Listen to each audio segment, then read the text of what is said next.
Thank you for all over. Thank you for being here. I'm honored to have this opportunity. So I will start by commenting on the new book produced by the Addiction Theory Network. The new book is called Evaluating the Disease Model of Addiction, and I think it's quite a special book. I would like to take the opportunity to salute the 4 editors of this book, because I think it is a wonderfully encompassing and nicely edited piece of work, and I particularly like the way the sections of the book are introduced. I think that they've succeeded in giving this book an organization which makes it work. And I can barely imagine the amount of painstaking work that went into such a production. So that's the context of my talk, is this book. I've tried to read the whole thing. I haven't quite succeeded. In that context, what I hope to do is to make some strong statements, some statements which are stronger than ones which I have made in the past. And the reason for my particular outburst today is that I'm abruptly becoming aware that I'm 82 years old and I'm not going to be doing a lot more public speaking. And I want to make sure that I have been clear. I think we in our academic profession tend to be a little too soft pedal things. And today I don't want to soft pedal. I want to speak strongly. And I have no particular qualification for this other than being extremely old, and that I think I credit myself with facing up to some of the very difficult issues, and I'd like to tell you of the conclusions that I've reached. And I thank you for this opportunity to do this. Okay. So my first conclusion is that I'm really much more alarmed about addiction than I was 50 years ago, or more than 50 years ago, when I started in this field.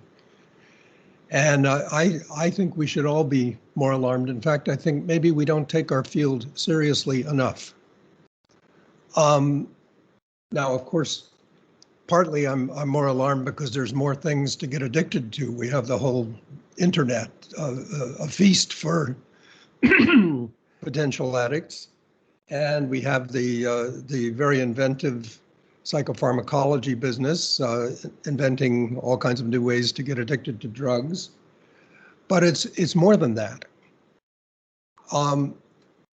It's also that I think all the signs are that addiction is becoming a more and more common problem. So we have books with titles like The Age of Addiction.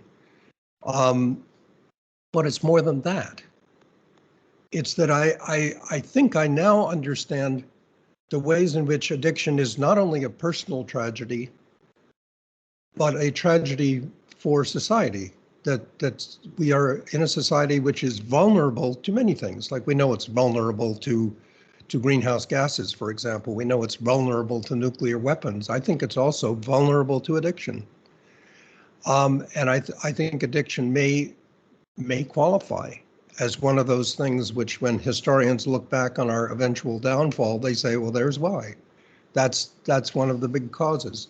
Now, I understand that may seem a little bit hysterical, and partly I'm saying that strongly because I want to provoke a discussion. I want you to comment on the possibility that addiction is much more dangerous than we have treated it. And the way I'd like to approach that is I'd like to ask each of you to think, what is the most dangerous addiction that you know about? What is the most dangerous addiction, and how dangerous is it? Is it just dangerous to individuals and their families? Not to make light of that, or does it go beyond that? Is it dangerous to society as a whole? So this is a real question. I hope you will take it seriously, and I hope in your subconscious minds, you will mull over that question as I proceed, and then in the end, I hope you'll be willing to discuss it with me. And I will tell you, of course, what I think are the most dangerous addictions and why. And I will try to make the argument that we really haven't taken our field seriously enough. But that's to come. That will be at the end of my little monologue here. Now, my second point, what do I think I've learned with my half century of work in this field is I think we're stuck. I think we're seriously bogged down, and I don't think it's getting better.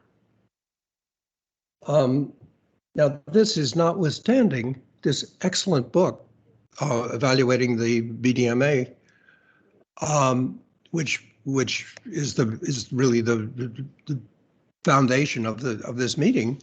Notwithstanding that, I think we're stuck. I don't think we have anything approaching a working consensus which enables us to progress. I am startled because I have relatives in the business. I am startled to compare our field, for example, with the field of genetics or evolutionary biology. In fact, I have the occasion to ask geneticists sometimes because I have relatives in the business. Do you think genetics is making much progress? I say, and they say, "Oh yes, look at it. We can now treat kinds of cancer we couldn't treat them before, and we can now specify the human genome. Look at us. We're making enormous progress." And then I say, "How much progress are you making at understanding alcoholism or addiction?" And they say, "Well, no, we're not making much progress on that part because we can't specify the phenotype."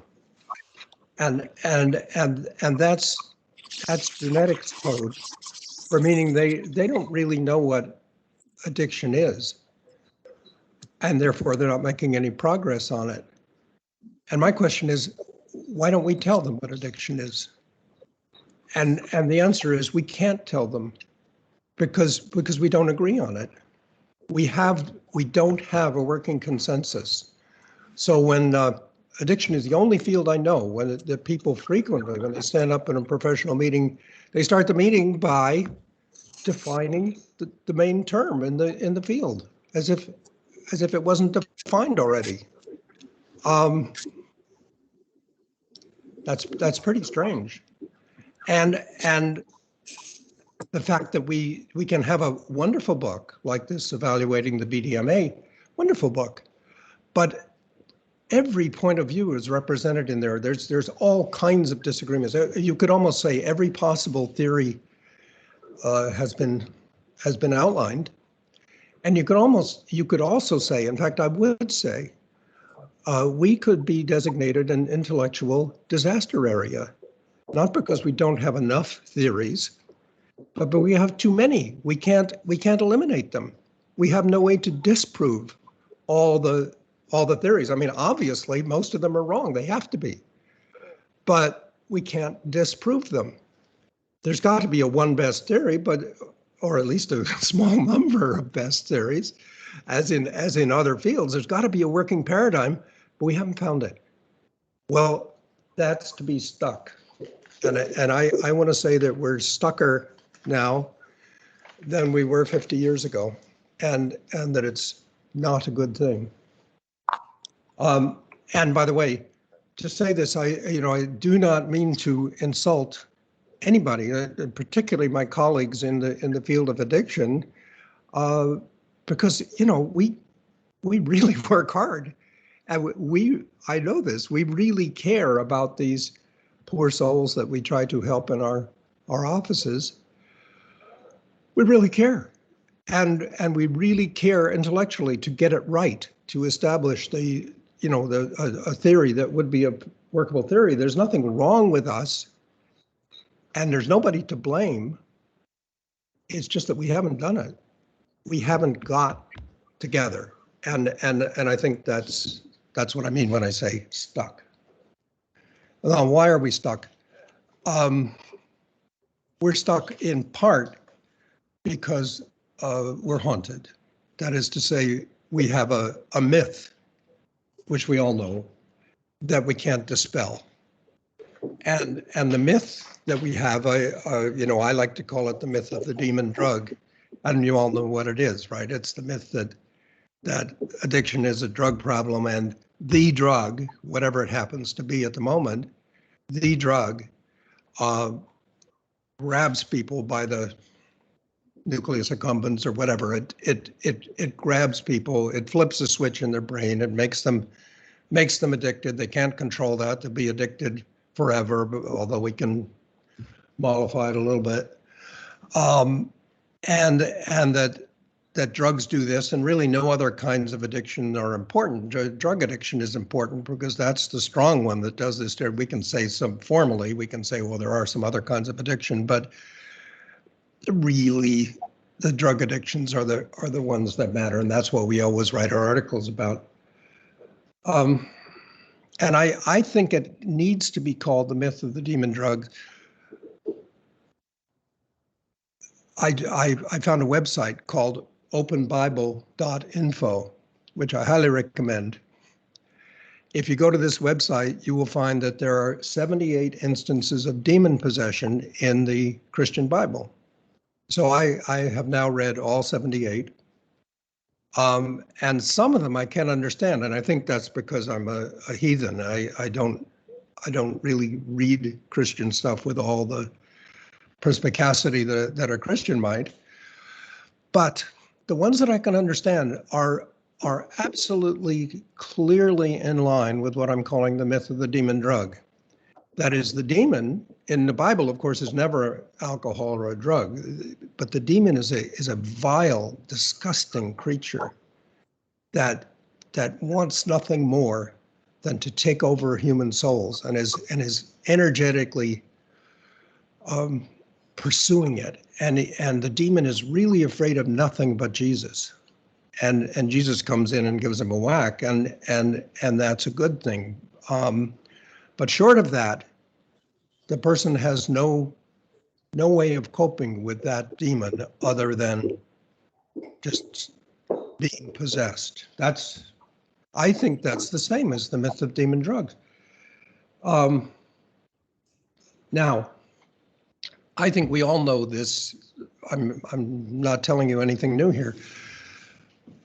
I think we also all know that the myth of demon drugs is totally, conclusively, absolutely disproven. And for example, if I leaf through the chapters in evaluating the brain disease model of addiction, I see that it's disproven. Because lots of the old evidence is reviewed in there, but it's old evidence. It's been reviewed, it's been dispelled, disproven decades ago. All the evidence about the myth of the demon drug that we need is already there. I will not review it now because I'm sure most of you know it already. It's not true. And I look at some of the names of the people who are registered for this meeting, and I know that some of the people who have collected that evidence are at the meeting. The myth of the demon drug is wrong, disproven. But nonetheless,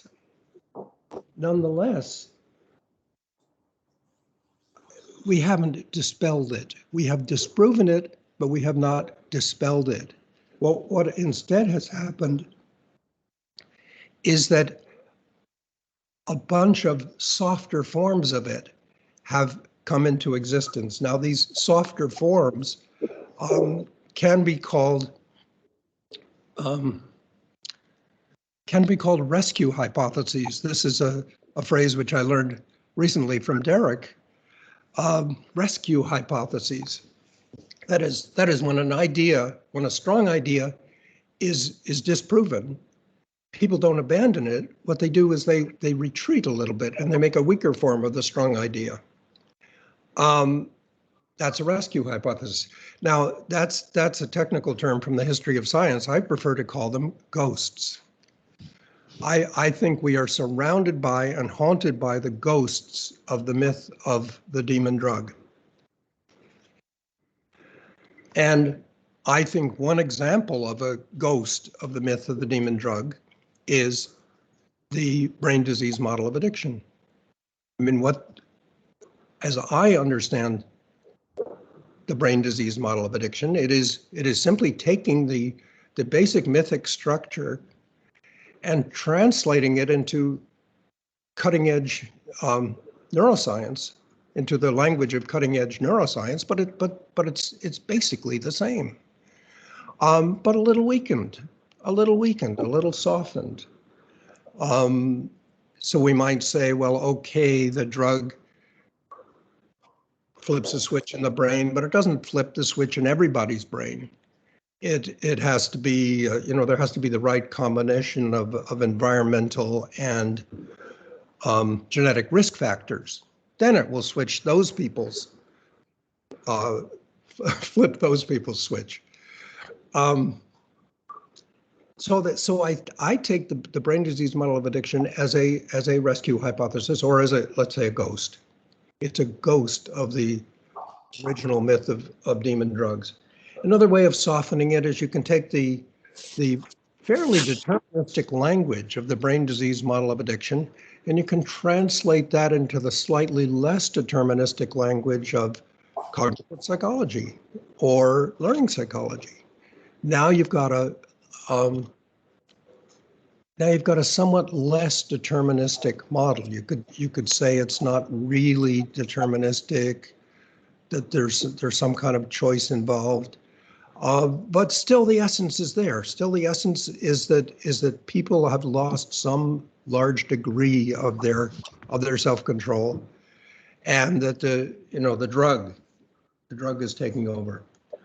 And there's other, you all would know these ghosts. And another ghost is to say, well, the people who recover weren't really addicted, so the demon drug, the myth of the demon drug doesn't apply to them, but the people who don't recover, the myth does apply to them.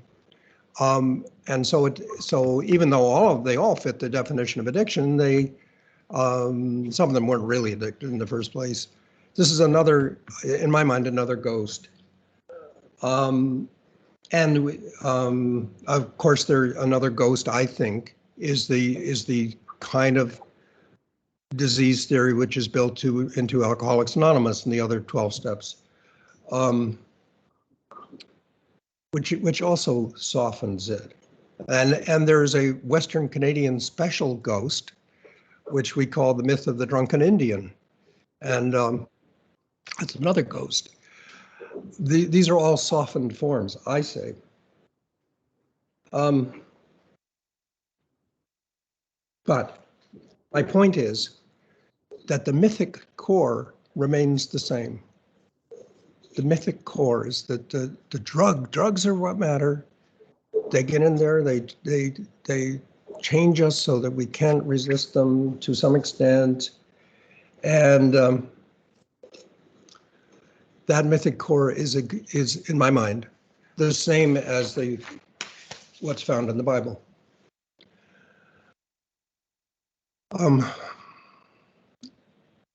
Maybe this is not a problem. I say it is a problem. I say that's why we're stuck. I say that these ghosts who haunt us keep us from looking at really deeper causes, more important causal factors, and they keep us from looking at the way addiction rises and falls in populations of people rather than individuals, because the demon drug myth, of course, is always an individual myth. I don't think the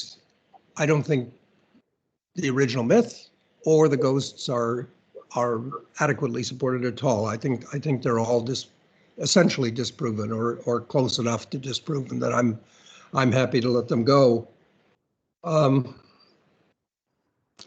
But the ghosts are not going away. That's why we're stuck. We're surrounded by this swirl of ghosts. And they're not going away because, I mean, why do ghosts live? Ghosts live because people believe in them, and people believe in them because they serve functions, right? Otherwise, they would go away. Now, I know there's another, I mean, you could believe that ghosts are really, really real, but like we're all scientists here, so we don't believe that, and I don't believe that. I think these ghosts survive because they serve very visible kinds of social functions. So my mission for part of my career was to try to slay the myth. I've given that up, but to slay the myth, you know, what do I do? Well, I point out, well, among other things, what functions do these ghosts serve? And it's easy to see. I don't think I'm telling anyone anything they don't already know. Perhaps some of you, like myself, have worked as family therapists, and when you're doing a family therapy, one of the things you know is you do not tell the parents that the myth is false right away. You might tell them later. You might get around to it, but you don't tell them right away because that myth is so functional for many parents. They need to believe that their child has had a switch flipped in their brain or whatever it is. They need to believe that, because otherwise what? Otherwise, what does that say about them as parents? I tried this experiment myself because we have 5 children in our blended family, and one of my children, as a young adult, had some years where drugs were a serious issue. Drug addiction was a serious possibility. That's all past. I'm happy to say everything is fine. Everything has worked out just fine. But in those years, it was easy for me to believe that somehow these drugs were irresistible. I felt the ghost. I was haunted. I felt the need to believe the ghost, and I can't say that I did believe it, but I could say I could feel the haunting. I could feel the ghost breathing down my neck. I wanted to believe it. Well, the other cultural support that I've commented on recently is it seems to me built into the United States, and so I have a chapter in the book which is about the United States specifically, and it's specifically about how some form of the myth of demon drug serves to protect what historians call the American grand narrative.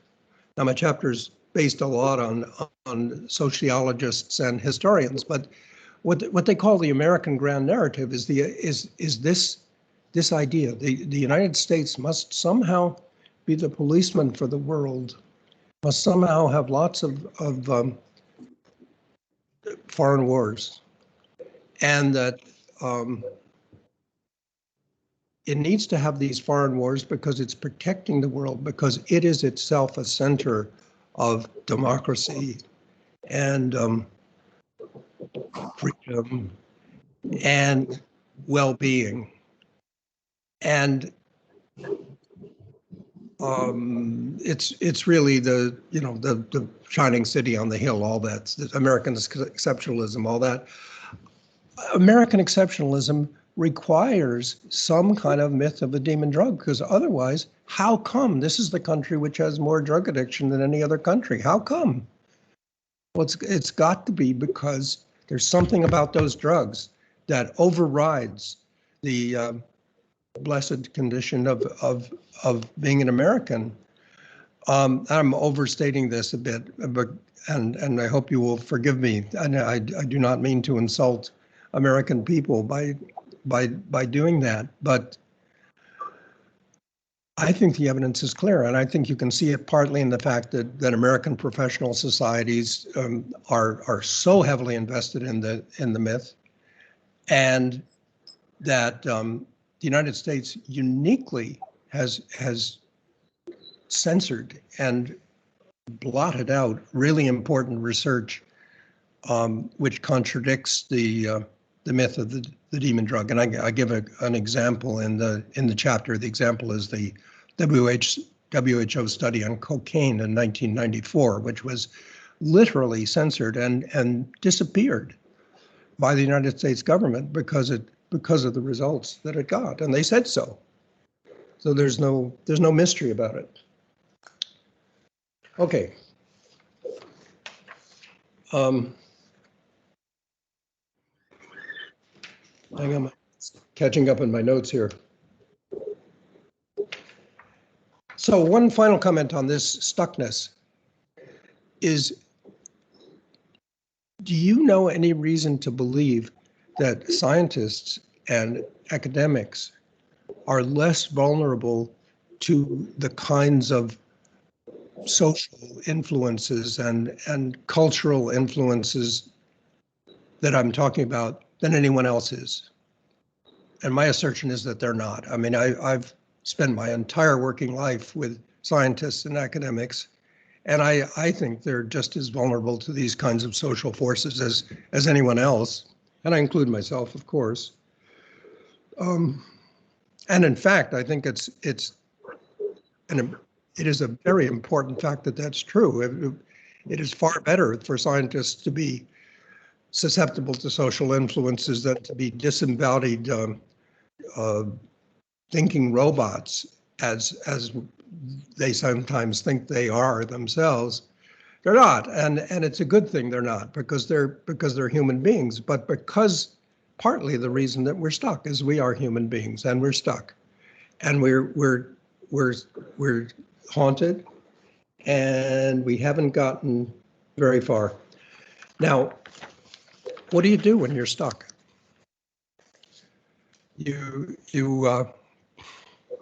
In my opinion, when you're stuck, you turn to the history of science, and in my mind, you turn to Thomas Kuhn. And Thomas Kuhn says that when scientific traditions or other rational traditions get stuck, it's time to shift the paradigm.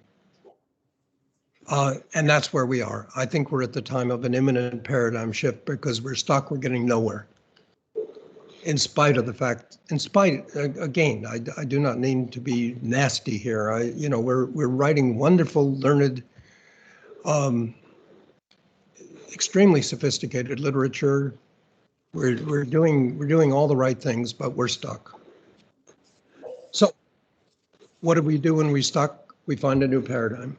And so what I have done in most of the later years of my career is to pursue the new paradigm, what I take to be the new paradigm. And yeah, I say it should be called the adaptive paradigm. And I've developed this idea in chapter 44 of the book, Evaluating the BDMA. And I've tried to develop this idea in lots of other places, including my own book, Globalization of Addiction. And I won't spend, I won't take a huge amount of time justifying that idea right now. Sorry, Bruce, I think to interrupt, I think you're sharing your screen for some reason. I haven't touched a button, so I don't know. I see now that things have changed on the screen.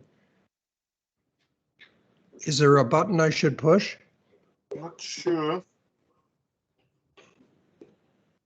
My screen has just got a mind of its own. Let me share. I see Bruce. I don't see anything else. Okay, so maybe it's just me then. Sorry. Well, my screen changed, but all I see is me. It is shared for me as well. Like I can see the screen within the screen kind of thing. Yes, I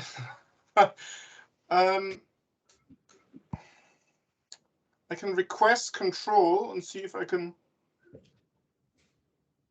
Has that flashed up for you, Bruce? I'm sorry. Say it again. I've just has someone shared a screen currently? Could you all just see in the top right if you click share.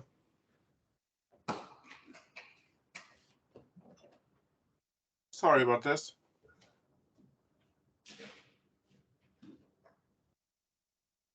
Well, it was a good time for a break. Oh, it's back again now. It seems fine. Okay. I've got slides to share for you as well, Bruce. Just give me the thumbs up whenever you need me. I will. I will. Thank you. So, sorry, back to the talk. Okay. I think we're stuck as a field. I think when you're stuck, the only thing to do is to have a paradigm shift. I think that should be our project now. My proposition for the paradigm shift that's needed is a paradigm shift away from the myth of the demon drug and all its successors, all its ghostly remnants, to what I call the adaptive paradigm. I'm going to read a little bit here because I want to finish in I said I'd finish in 40 minutes. I want to do it. The adaptive paradigm begins with a recognition of the long fully documented, but usually neglected fact that addiction functions in many adaptive ways for addicted people. People are not addicted to habits and pursuits because these habits damage them, but because they fulfill some of their deepest needs, even if they damage them. Is that clear? People are addicted because it's doing something for them, in spite of the fact that it might be wrecking them in certain ways. Even the most dangerous forms of addiction are not diseases, disorders, or biases in human behavior or in human choice, but rather desperate and sometimes tragic attempts to adapt to intolerable life situations. Now, this, of course, takes a book-length justification to try to convince you that that is true, but I'm just going to brush over all that very briefly. The adaptive paradigm changes everything. Instead of dwelling interminably on how voluntary drug addiction is or whether it is or is not a disease, the adaptive paradigm instead asks three quite different questions. One, what kind of adaptive functions do today's most threatening addictions serve? Two, why is addiction such a pervasive and urgent problem right now in history? And three, how great is the danger posed by today's flood of addiction? Thus, my perhaps immodest ambitions shifted from being a slayer of the demon drug myth to saving the world by helping to bring about a tectonic shift of paradigms within the field of addiction. This is what I would do if I could.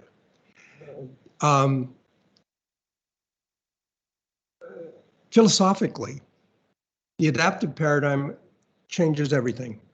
It switches the ultimate focus from Aristotle to Plato. That is, from Aristotle's eternal question about akrasia to Plato's discussion of the master passion in failed democratic societies, which occurs at the end of the Republic. And also to Plato's broader discussion of why some people act in apparently self-destructive ways in Protagoras. By switching Greek philosophers, the adaptive paradigm resolves the puzzle of addiction, the so-called puzzle of addiction, which derives from Aristotle's concept of akrasia. Picard states the puzzle in this way, quote, why do people keep using drugs when the costs appear to outweigh the benefits? End quote. Plato's resolution is that people always act in pursuit of their best interests. If the people are fully aware of the consequences of their actions and continue their dangerous addictions, it is because they are pursuing the adaptive benefits of the addiction, even if the observer does not perceive them. Now, I prefer to use a much more common metaphor than to talk about Plato's way of saying this. So here's my common metaphor. You all know it. It's a familiar metaphor.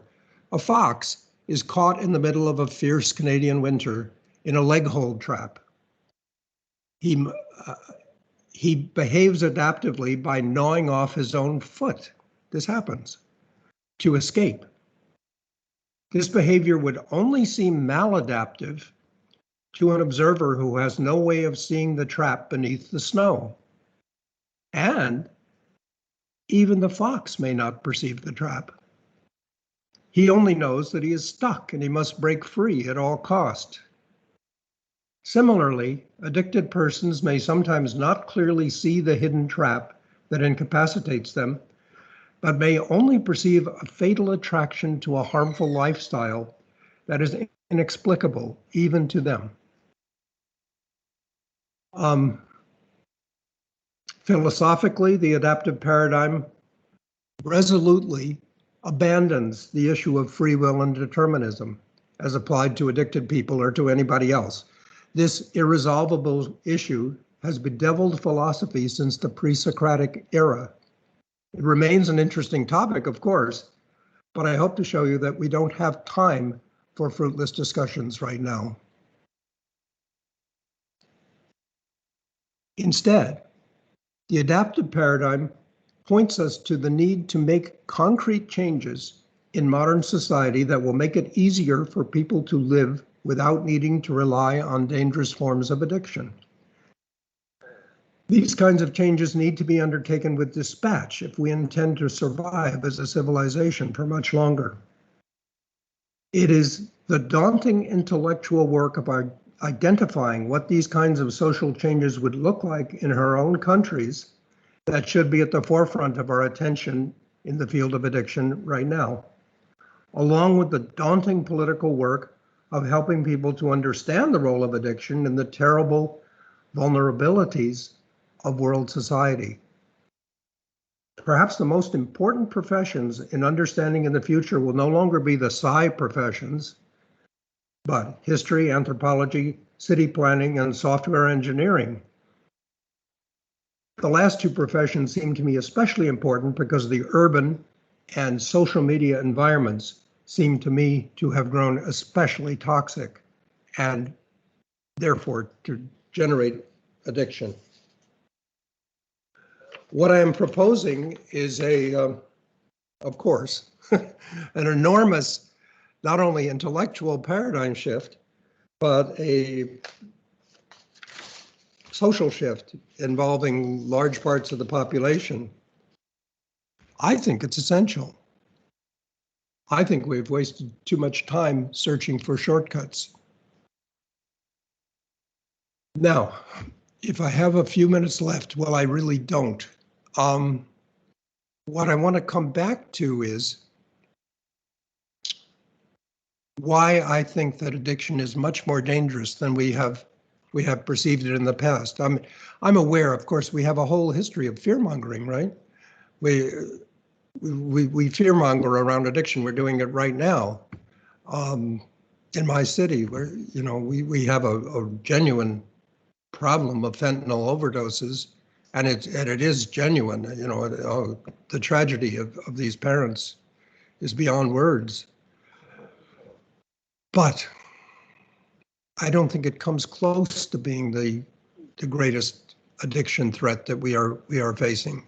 I think there are much greater addiction threats, and that's what I want to propose to you, and that's what I want not to give you a lecture about it, but to get your opinion on it. I'd like to know, as I asked right at the beginning of the talk, for those of you who might not have been here, I'd like to know what you think is the single most dangerous addiction to society right now, and why you think it is dangerous. And of course, I want to tell you how I answer that question.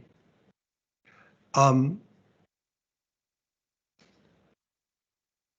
that's where I'll stop. So let's see what happens. Thank you very much, Bruce. And no slides needed, it turns Well, out. it's are still to come. I didn't quite get to the slide part, but I think they'll be That's needed okay. later. Okay, can I just open the floor then to questions, so to speak, and comments and discussion points? Who would like to kick things off? Sean, I see you've put a comment in. Do you want to share it with us? Yes. So, Professor Alexander, I'm a huge fan of your work because it is the only sort of, how can I put it, theory or proposition that is predictive. So in South Africa, when we had the fall of apartheid, it was very easy to predict using after reading The Globalization of Addiction, which particular populations were going to develop an immediate problem with drugs after that. And it was the populations without narrative histories, those which didn't have, which had been split up repeatedly as they formed new cultural identities and all of that. And we saw that quite clearly. And as we see traditional rural populations move into urban areas, exactly the same thing. And we can predict these things quite easily using the model that you use. And I agree with you 100% that we've got to change the way we look at it. We've got to realize that people who become addicted to drugs are still people in essence. And you use the term addiction superscript 1 to 4, which most people just, when they talk about addiction, they only talk about drugs. And they forget about the addiction to the free market system, the addiction to power, the addiction to the individual as being in control of themselves, which I think are the real problems that we have. And as a society, we should be asking ourselves, what purpose do drugs serve in this person's life? Because I've yet, of the thousands of people I've met who've got a problem with drugs, every single one of them finds purpose and meaning in their drug use in some way. And if perhaps it's inappropriate, for some people who use drugs dependently, it is appropriate and is the best option for them. But it's always, there's a set of forces and circumstances that make the drug use the best short-term survival choice at the very basest level of being human, in my opinion. Thank you for that. I thank you very much for that. And of course, I agree with what you've said. Let me ask you a question. Of all the different kinds of addictions that you actually see, what would you say is the most dangerous to society? So I would probably, if we're talking in the broadest sense of the term, I would say this kind of addiction to individual consumerism, I suppose, and money and ideology, and so that's broad. I haven't thought enough about it to think of a specific single thing, but I think it's these addictions which are so prevalent in the collapse of the banking system, for example, or the subprime crisis, which is going to repeat itself again. The insistence that the free market system will somehow benefit everybody, and the trickle down funding is well, it's called trickle down for a reason. It's not cascade down, and this thing that people just need to bootstrap and they will all be fine, I think is very, very dangerous. Yes. Okay, Bruce, do you want to keep us in suspense a little bit longer with your own answer? Can we go to Mark next, please? Okay. Mark Schenker. Yes, I had to unmute myself. Thank you very much. This is really a very helpful talk, and a couple of concepts that really triggered some thinking on my part. And I think one of the fundamental problems, I think, is that we're treating addiction as if it's a unitary entity, as opposed to that there are different addictions. And I'm thinking back to Jelinek, who identified 5 or 6, I forget, different syndromes, only 1 or 2 of which he thought were diseases. And I think if we try to generalize principles to them all, we're going to find ourselves on thin ice in some of them. So, for example, I'm one of the more sympathetic to the disease concept people here, I'm sure. And as I see it, if I look at the continuum of problems, it doesn't become a disease till you're this far along on the spectrum. And for those people, I think the genetic influences are huge. I think the functionality of it has gotten warped. And I think we're talking about a certain subtype.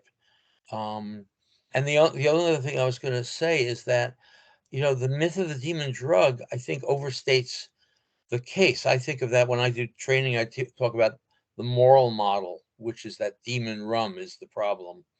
And then it advances to the wet demon rum model, which is that people are too weak and so forth. And I think about the difference between the AA 12 steps and the NA 12 steps. And the AA says we're powerless over alcohol, but the NA says we're powerless over our addiction. And I think that locates the problem differently than in the drug. So, I mean, I have a number of other thoughts, but I'll yield the floor. Bruce, do you want to comment on that? Just briefly, I mean, where you and I would disagree, Mark, is on the concept of powerlessness at all. I mean, I think that everybody all the time is living in a mixture of free will and determinism. I notice it in myself, for example, when I'm writing a book. Like sometimes the book demands to be written at 3 o'clock in the morning. Well, I have to get up and write it because it's demanding that, and sometimes it demands that I think about the book all during dinner, even though my wife would rather I not think about the book all during dinner, and that's not good for our family. I think that we all live in a mixture of free will and determinism, and that's to be human. And there, of course, there's a philosophical mystery there of what, you know, are we really free ever? Are we really determined ever?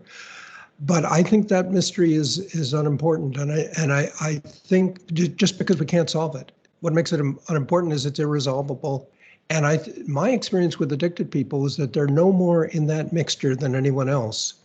That they, you know, there are times when they feel out of control, absolutely.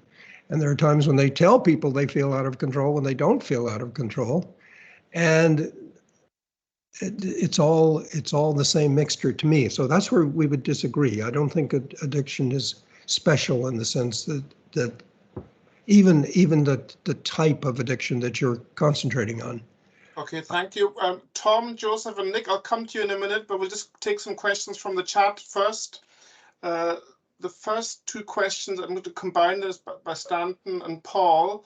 The first one is, can you comment on the role of temperance, the temperance movement, I presume Stanton is asking, and Paul is asking on the role of technology in the medicalization of mental and societal problems, and thinking in particular of fMRI work in that regard. So comment on the role of temperance and on the role of sort of technology in helping convince us about the ghosts, I suppose. Temperance is easy. My grandmother was a white ribboner, and that is a person who was a member of the Women's Christian Temperance Union. She marched for temperance, and you know, she knew one drop of alcohol and you've had it, you're done, and she knew that, and it was wonderful. Like, we all loved my grandma because she was so dramatic, right? And she had the answer, and temperance. I think we can understand the temperance phase of history. I'm talking now about North American history. That's as far as I know about this. But this is a history where, much like the Bible, we see problems that we can't deal with. We see whole bunches of people who are acting really, really strangely and destructively, and all of a sudden we have the answer. It's the alcohol. They're addicted, and it's the alcoholics. And even the ones that we don't actually see their alcoholism, they may have the secret alcoholism. They may have that. The temperance movement, I think, is a way of oversimplifying the world, which I think we have not wholly dispelled the ghosts of temperance thinking. So what I've called the myth of demon drugs really stands, as Mark's pointing out, to a much larger set of ideas. The temperance ideas aren't limited to the myth, what I've called the myth of demon drugs. They're broader, but I can't help seeing it as biblical in the sense that we need a simple answer. We desperately need it, and we need it even more now. I mean, my God, where are we today? Can we switch from God to fMRI technology? Oh, technology. Well, what can I say? I mean, I haven't, I must say, I don't know how an fMRI works, although I've been MRI'd myself. I don't know how this stuff works. And I'm not going to learn. I must say that 40 years ago, I taught neuroscience in medical school. So it's not that I'm unfamiliar with it, the kind of logic involved, but I don't want to keep up with it, because I think what it has now become is just a kind of neurospeak. So I hear people doing neurospeak all the time. You know, I wanted to come and see you, but my amygdala protested, or all this silliness. I think, of course, you know, this is not to make fun of real neuroscience. Of course, there's wonderful neuroscience going on, really, really good neuroscience research. But what I see is the neurospeak, and I think it gets in the way. I wish we didn't have it. Can we go to Tom next then, please, Tom? Thank you. I propose the pursuit of power as the most problematic addictive behavior. Once someone has power, quite often there's much damage that flows from that. This addictive problem does require that other people be willing to cede their power to someone who is seeking it, which does, to me, implicate also the psychological developmental level of those willing to give up choice for someone who will make it for them. That would be my draft answer to your question. Well, that's my answer too. We've all, of course, lived through the era of Donald Trump, and I have met people who love Donald Trump in a totally addictive way. I mean, they love him, and they're happy. They talk as if they're happy to die for him. They may change their minds at the last minute. So I did a fair bit of reading in the last couple of years. I forced myself to read Mein Kampf, which is not fun, but I've read all of Mein Kampf, and I've read what is equally not fun is Ian Kershaw, the great British historian who's written a 1,500-page, meticulous, scrupulously documented biography of Hitler and of Hitler's followers, and we're living in that. That's all around us, and you'll know that if you're in the United States, or you'll know that if you're even in a little tiny island in Canada, where I live off the West Coast. This kind of addiction is terrifying, because if you read the history of World War II carefully, as Kershaw writes it, you will see that, number one, Hitler never lost his addictive commitment to his beliefs, and number two, you will see that most of his followers never lost their addictive commitments to their beliefs. And most famously, I mean, the one that tears me up is to read the description of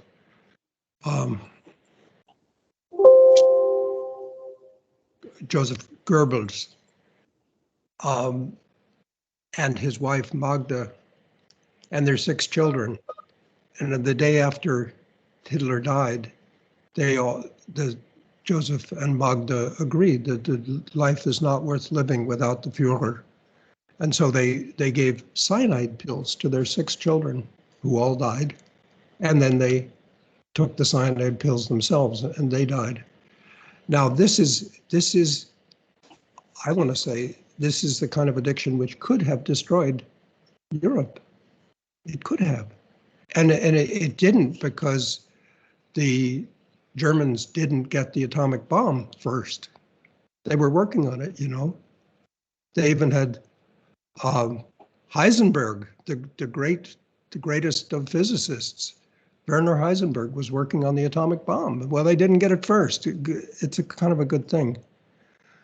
I think that that's the most dangerous addiction which faces us right now, and I think that you know, I'm not saying that all other addictions should be ignored. I'm only saying that we need to take our field seriously, because addictions like that and addictions like the one Sean mentioned, you know, addictions to consumerism and stuff, may destroy the world in another way. And again, not to over dramatize it, not like to say those problems are essentially addiction problems, but to say that you can't understand those problems without understanding the addiction component. Addiction is necessary but not sufficient for those kinds of terrible problems. That would be my assertion, and that therefore, you know, our field is strategic. It's strategically important at this time, in a way that perhaps it wasn't 100 years ago, but it is now. So yes, I totally support that your answer. Okay, can we go to Joseph next, please, and then Nick? Joseph. Thank you. Can you hear me? Yes. Yeah. Speak Thanks up very a bit, much. please. Thanks very much indeed. I've enjoyed this. I can feel a lot of hope, but also despair at the same time, because I'm 30 years in recovery. I've been trying to sort of pass the message on, which I promised to do. And I'm afraid when I come to academic medicine and academic neuroscience, it's almost as if I'm sort of, well, I just can't get the message through, really, is that I don't believe, and I think it's an academic arrogance to believe that we can help these poor souls without understanding the depth of what they're doing. And so this has all become, to me, about emotional processing and how the autonomic nervous system maladapts in an adaptive way for the reasons that you've said. And I think that there are mechanisms. I mean, my particular field is autonomic nervous system at the level of the heart. I think that we maybe need to sort of almost metaphorically decapitate ourselves and go deeper and go deeper into feelings in a heart-centric sort of way. So there's mechanisms to hack physiology to change psychology. So we almost need to turn ourselves upside down, I feel, and look at completely different methods. But academia finds it difficult. I think the problem is it's academic pride, which is actually blocking the intuition that's needed to understand this more fully. And I'm sorry if I've been very cut through, but I've been through this process. There's a line in the big book that lack of power is the dilemma. And I agree with that from my own experience, but it doesn't mean to say that we can't tap into a deeper source of power, which eventually helps us. So it's how do we access that power that's sort of sitting there waiting to be tapped into? And I'm not a religious person, but I understand from my own personal experience that if we can use neuroscience and the understanding of neuroscience and mindfulness and breathing technologies, then there's a way to sort of reduce the accentuated antagonism that causes this egocentric block, really. So in short, and I'll shut up now, but I'm sorry to go on, but in short, I think this is less about repression and suppression and compression, and it's more about helping the individual to express themselves from the deepest level possible. There we are, lecture over, and thank you very much for your talk. Thank you for your comments. And I agree with much of that. I mean, the issue of academic hubris, I think is one I think we have to face up to. But where you and I think, would disagree is that whereas, of course, what we do for individuals and the sort of things you've mentioned are tremendously important. I wouldn't disagree with that, but I would disagree with putting too much emphasis on that. I think we have to approach it as a society. And if we don't approach it as society, I think all our individual good works, which are very good. I mean, they help. We help, but I don't think we can solve it. I think we have to transform ourselves into a kind of a social field as well as a individual therapeutic field. Thank you. Thank you. Can we go to Nick next, please? Yeah,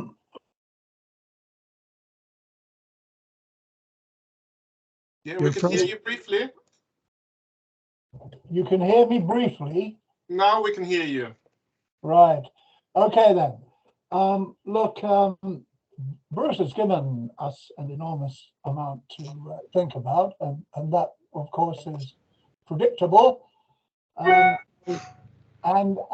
in his career, he's had an enormous influence on the way that people think about addiction, or the more enlightened of us think about addiction.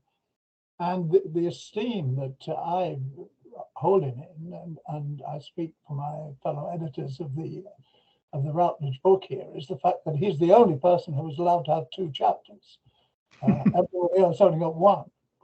So he's twice the worth of most commentators in the field. However, I will continue thinking about the adaptive paradigm. I mean, I think that's the key point. But Bruce knows that I disagree with him about this. And briefly, I just want to say what the nature of the disagreement is. I mean, it's that I'm with Aristotle, on Aristotle's side, not Plato's. I do think that addiction is a disorder because people complain about it, because people wish to change their behavior, but find themselves unable to do so, right? And it's that inconsistency, and I think that's what Aristotle was talking about, the extreme form of what he meant by akrasia, that people do things they know are not good for them, and that's the essence of addiction. So I think it's a disorder. I also disagree slightly about, I'm not sure if I completely understood Bruce's invocation of Kuhn and his ideas.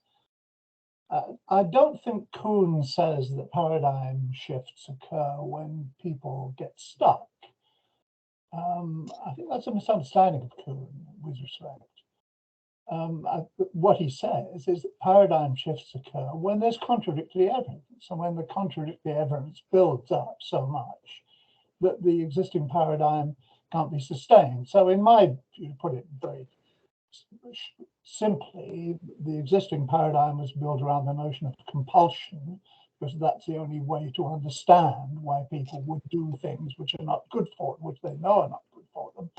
But that has been replaced by the idea that we're talking about voluntary and intentional behavior, and the task is, under the new paradigm, to explain how it is possible that people can voluntarily and intentionally do things that they know are not good for them.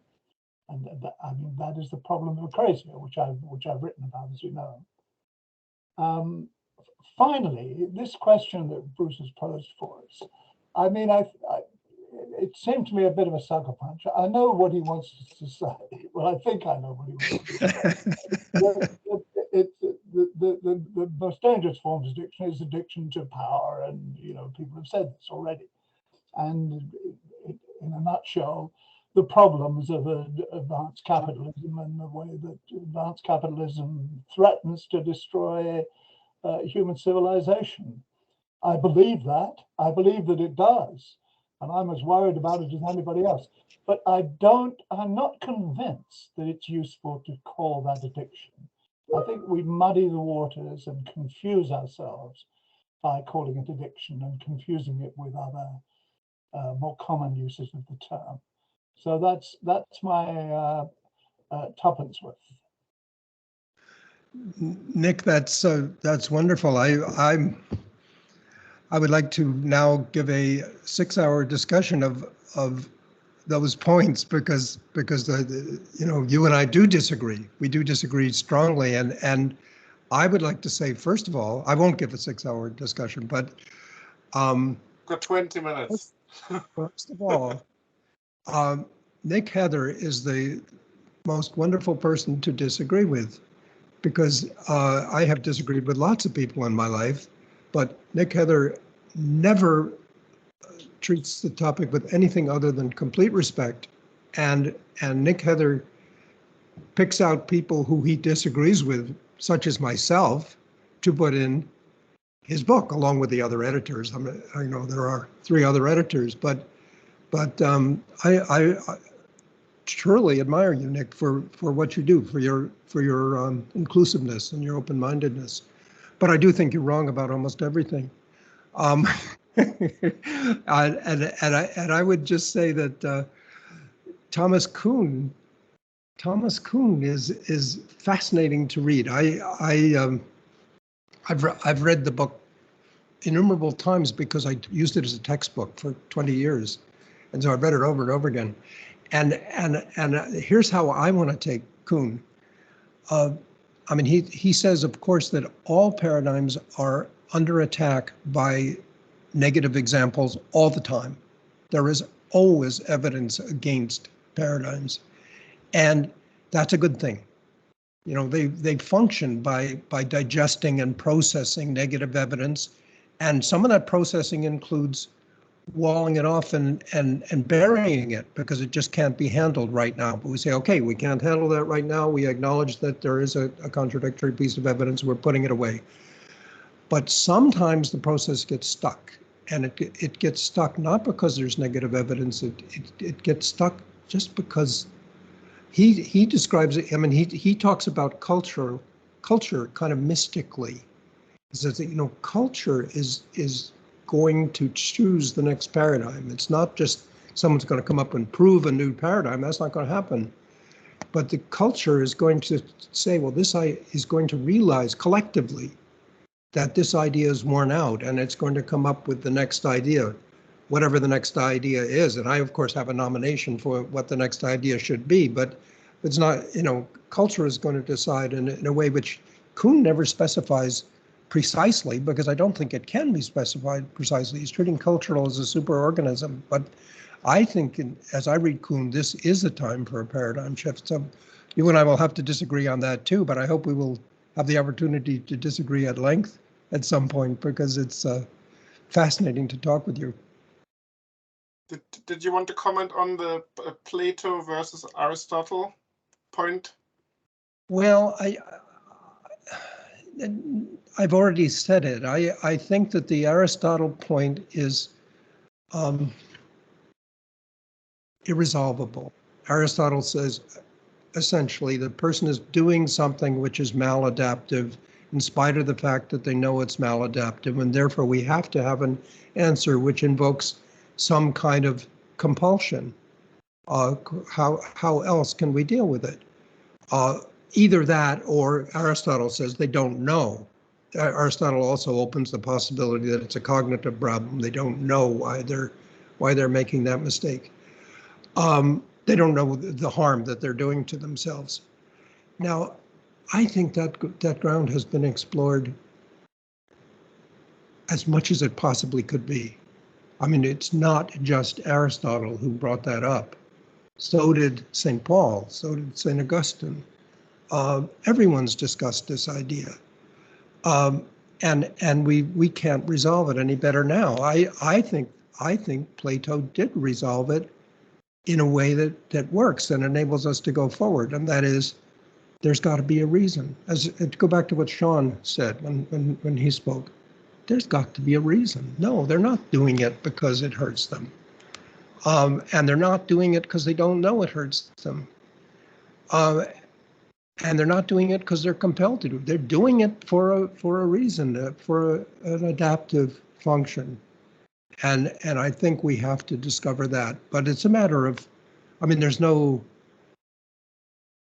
evidence, there's tons of evidence on all sides of that. But I don't think the evidence is going to resolve it. I think it's a paradigm level issue. It's, do you want to approach addiction as Aristotle approached it, or do you want to approach it as Plato approached it? Really, you get to choose, because there's plenty of evidence. Okay, before we go to Mark Lewis, I've just got a question from Paul Lemons, who's asking, what way does your new paradigm differ from rational choice theory? So, Paul, are you there? Do you want to elaborate on that briefly?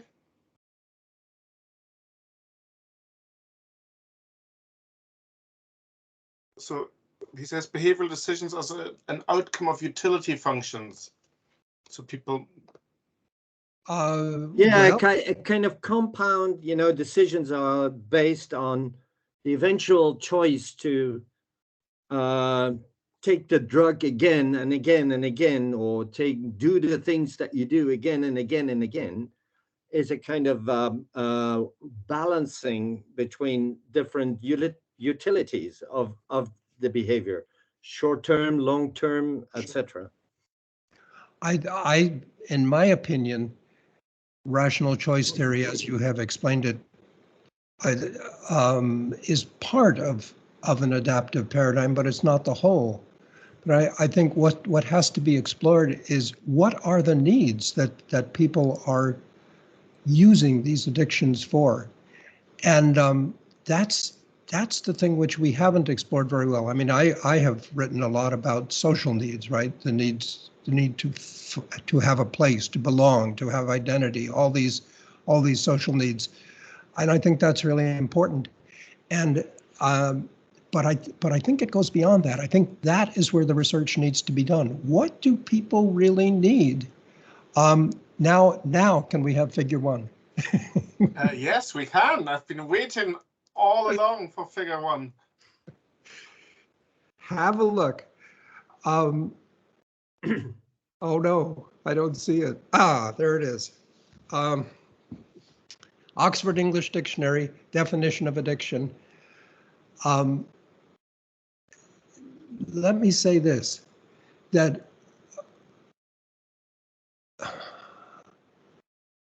if you look at this, you'll look at definition 1B, and you will see what is essentially close to the working definitions that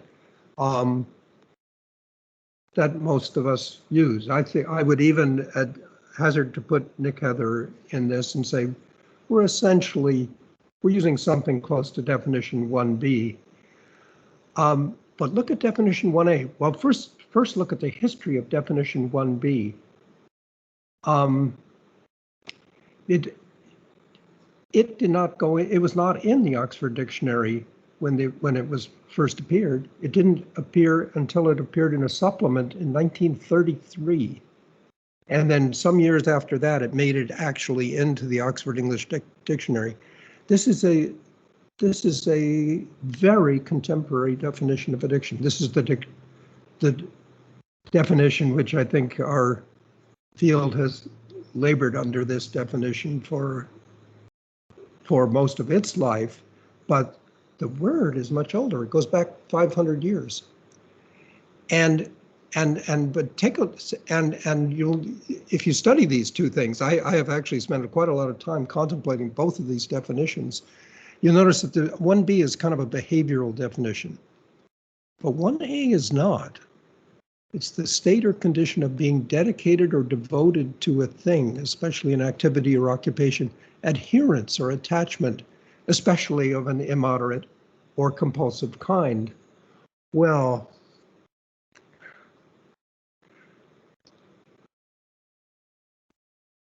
the question that I think goes beyond rational choice theory is, what is it that people get devoted or dedicated to, and why do those devotions or dedications sometimes turn out badly?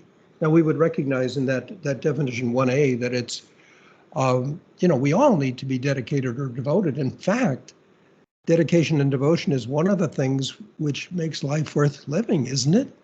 I can tell you that as a grandfather, dedication to grandchildren is one of the things that makes life worth living, and that's why grandparents drive everybody crazy by showing their friends pictures of their grandchildren all the time. What rational choice theory, I think, leaves out is an exploration of dedication and devotion as an essential human activity, and the question of what gets in the way so that the kinds of dedications and devotions we all expect to develop sometimes don't happen. Sometimes they go wrong, and sometimes they're replaced by devotions to crazy things like political ideologies or drug use or playing video games or watching video pornography. Why does this very normal human process go astray? Why does it go wrong? And that, I think, we have to answer socially. I think the answer lies in the fact that we've evolved a kind of society which makes it very difficult for people to achieve the kinds of normal dedications and devotions and attachments and stuff that make life livable and wonderful. And that's where I think that rational choice theory is inadequate, because it's only a part. It's a part of the decision. It's how things are weighed and balanced and cost effect analysis and all that. Yeah, that happens, but it's within this larger context of devotion and attachment where we live that I think all that has to be taken into account. Okay, thank you. Just for your information, I've put an article on the etymology of addiction, which goes back more than 1,000 years, as I recall, by Richard Rosenthal, who's actually, I think, attending today's seminar, in the chat. And can we go to Mark Lewis now?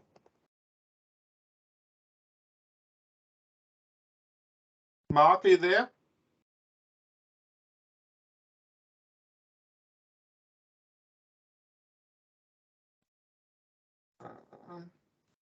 Mark, you're muted.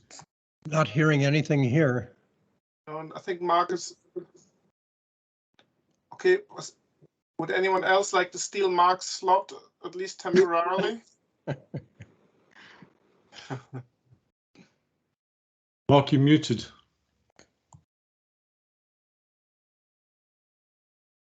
Yes, he is muted. Mark, can you?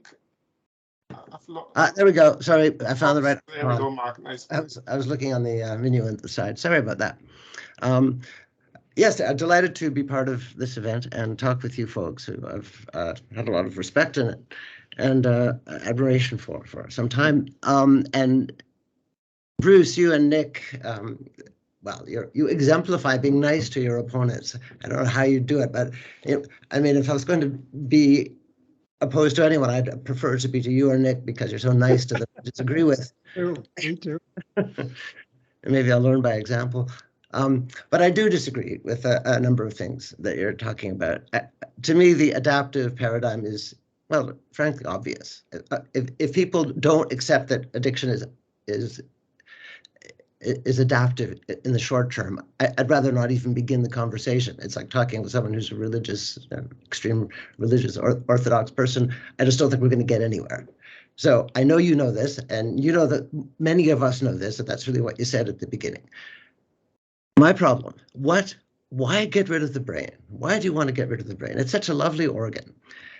And, and people can be extreme in many directions. You guys have done a great deal to bring the social environment, cultural environment, to advance capitalism and issues of power and persecution and alienation and all that stuff into the picture. Fantastic. You've been talking about it for 20 or 30, 40 years. It's great. And it fleshes out the picture. But why do you want to get rid? To me, the main problem isn't reductionism per se. The main problem is a forced choice. Main problem is having a kind of either or disposition and saying, well, it's either the organism or the environment, and we're tired of listening to you organismic folks, so let's forget about all that and just focus on the environment. No, here's what's so valuable about looking at the brain. What the brain does, it does really just three things. It does cognition, emotion, and action.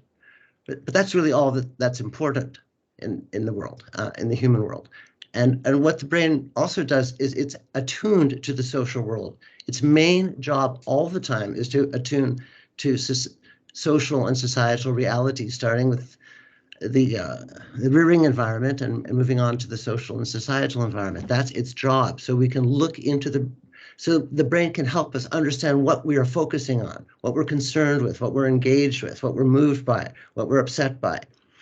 Okay, so, and then, I think you can think of the brain as the thing that translates societal realities or societal problems into actions. It has to go through the brain. And whether you're talking about Putin, fucking up Europe right now, or obviously things like power dynamics and power addictions are tremendously destructive and harmful. But it's the actions that are of concern here. So the actions come from somebody's brain, and they're coming as a result of cognitive and emotional attributions, very strong feelings, and terrifically embedded symbolic frameworks that guy for sure is having a really hard time getting rid of. I'd like to understand that. And I'd like to understand it as much as we can as psychologists and neuroscientists and sociologists as well. So I think the brain can help us in so many ways, but I'll just mention one example that I think is ironically central. You don't like talking about compulsion. You say, we're done with that. Well, I don't agree. I see my compulsive behavior all the time. And I'll tell you, the best example is when I argue with my wife or my teenage children. I know that arguing with my wife or my teenage kids is going to do no good at all, ever. Why do I do it? Okay, so whether it's, about cleaning up the kids, cleaning the table after they eat or doing their chores or whatever, it could be anything. But why do we argue? To me, the argument's coming out of my mouth before I choose it. Now, does that mean I have to engage in those arguments at those moments? Of course not. So what the brain teaches us about compulsion, we can locate it. We can look at the dorsal striatum and see how it wires up with drug use and many other interesting activities. But that's not the main point. That's fine, but we could call it anything. I don't care about that. The thing is that when that part of the brain is activated, the rest of the brain doesn't stop operating. Okay, so compulsion is part of a large cognitive and action field that's going on at the same time. If we recognize that, then we can see how compulsion is part of what's going on, and it's not the whole thing. And therefore, it doesn't mean that people are forced and have no choice, and it doesn't mean that addiction is a disease. And we can easily parse those components by looking and seeing how compulsion fits in the broader cognitive landscape. So again, and I think it goes back to let's expand. Let's not force ourselves. It would be ironic if we engaged in a forced choice philosophically or intellectually, when that's exactly what we're arguing against. What the bad guys are doing when they talk about addiction. They say, well, it's a forced choice. It's either this or it's that. No, let's be expansive and let's include all of the things that we've learned from different fields and continue to integrate them. Thanks, Mark. Well, may I? Yes, Mark, you are amazingly good at asking questions and disagreeing without being disagreeable. So thank you. And I will respond briefly because I think we're running out of time. Am I right? For 5 more minutes, I think, because we started a few minutes late. Okay. Compulsion. I would like to start with compulsion. Yes, compulsion is all over. I mean, I have all kinds of compulsions too. I think I mentioned one when I'm writing, suddenly I have to sit down and write. Everyone has to go away. Well, what is it? That's hard on my family. But it has to be. So yeah, compulsion is a reality. And as you say, just because there's compulsion doesn't mean there isn't non-compulsion as well. Doesn't mean there isn't other kinds of choices going on at the same time or adjacent times. Yeah. So I'm not against compulsion. Okay. And of course, I'm not against the brain. I mean, the only bad thing about the brain is you can never see it. You could get these pictures of it, and I'm not sure I believe very much in those pictures. I think somebody's dolled them up with dye to make them look the way they look. But you can see a person, and I think that the science, if you will, that I think matters to me is the science of people who I can see. You can see a person's skin. That's what you see. Yeah, well, yeah, but I see a whole person. I mean, you see the person in where they move and what actions they do and the effects of their actions, all that, the traces they leave behind. You can see the person. Yeah. And of course, one of the levels of explanation for a person is the brain. I mean, I certainly don't want to get rid of the brain because, ultimately we in psychology feel an explanation is complete when we can fill in the brain part of it along with everything else. It's just, I may sound like a anti-brain guy because I get peeved with neurobabble. There's too neurobabble, and I think we would all, I think you would agree with that too. There's too much of that stuff. Yeah, sure. And so I react against it. But of course, the neuroscience level of explanation is important. But where I disagree is in the future of scientific, or let's just say intellectual discourse. And again, I go back to Thomas Kuhn. I think he's extremely important because what he shows is you can't see it always at all times. You just can't do it. That's why you go from Ptolemaic astronomy to Copernican astronomy. You have to shift your paradigm, even though there was plenty of utility in the old Ptolemaic astronomy. I mean, it worked for all kinds of things. It was a good astronomy. But you have to shift your paradigm because we're people, we can work together if we share a working plan. And that's all a paradigm. He calls it the disciplinary matrix. It's a matrix which enables us to function as a discipline. And we know it isn't God's truth. A paradigm doesn't mean it's God's truth. It just means that's the way we're working on it now, man. Mm-hmm. And later we'll work on it in a different way. But right now, I think we're dying for lack of a paradigm. I don't think we need to be more eclectic. I think we need to be more paradigmatic right now. So that's where I would disagree, or I think I'm disagreeing. But I would disagree agreeably. Okay. Well, can we bring it to a close then in today's webinar? A big thanks to you, Bruce. Brilliant talk. A big thanks to all you contributors. Brilliant questions, discussion points, really interesting. Can I also just plug Stanton's webinar next month? So if you all want to come back again in about a month's time, that'd be brilliant. Be nice to see you all again, and we can continue our discussions. And if you want to join the Addiction Theory Network, please get in touch as well. Big thank you to you, Bruce, and I'm going to stop recording now. Thank you. Well, even if we're stopped recording, I would like to say thank you, Derek, because I think you've handled us all very well, and